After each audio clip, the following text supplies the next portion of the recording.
So, ang tanong na lang, Father, dahil wala ka ng cheats, wala ka ng classmate na pwedeng hinga ng tulong, kakasaka pa ba for 175,000 pesos? Pwede nyo naman makita muna yung tanong. Ganon. Yes. Sige, tingnan muna natin yung tanong. Kasi hindi ko nabasa yung mga yan. Matagal na. Sige. Nag-review ka naman, Father, for this. Ito lang mga naiwasan mo. Lumabas yung pagka-estudyante ko eh. Kagabi ako nagpuyat. Nag-cramming. Okay.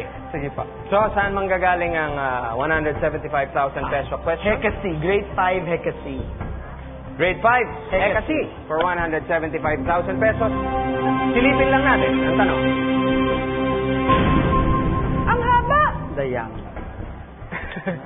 Sa sistemang panlipunan noong unang panahon, kung ang mga lalaki ay tinatawag na gat, ang mga babae naman ay tinatawag na A. Maharlika, B. Bothoan, or C. Dayang.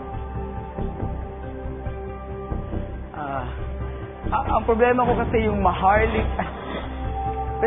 Yung Maharlika, for sure hindi yan. Sigurado ko hindi Maharlika. Gat. Botohan at saka Dayang. Pero parang hindi ko siya nakita yung Botohan at saka Dayang. Hindi ko na siya matandaan. Hindi ko na siya... Basta for sure ako Maharlika, hindi na yan. Out na yan. Okay, so dalawa na lang ang pagpipilian. Botohan at saka Dayang. Masaya na ako sa 50. Hindi, masaya ako sa 1 million syempre. Bothoan.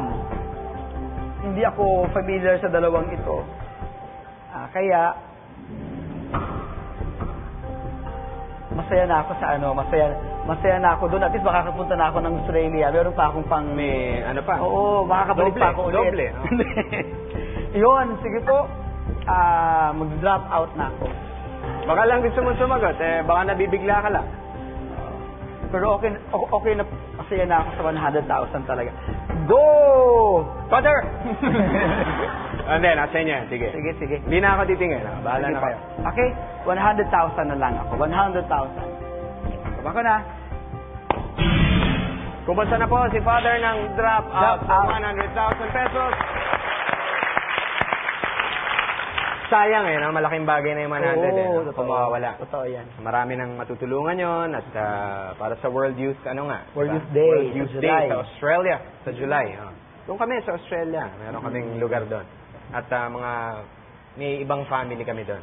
So, kung sakali, Father, ang sasagot niyo sana ay, halimbawa, napilitan kayo sumagot. Bothoan. Bothoan ang isasagot niyo. Okay.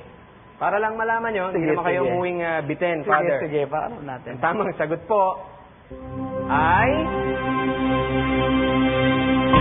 Dayang. Kaya pala may sayaw na Dayang. Dayang. Dayang yata yun Dayang. Well, yung Dayang naging sayang. Oo nga Dayang. Pero hindi na rin sayang dahil meron kang 100,000 pesos. Oh, thank you.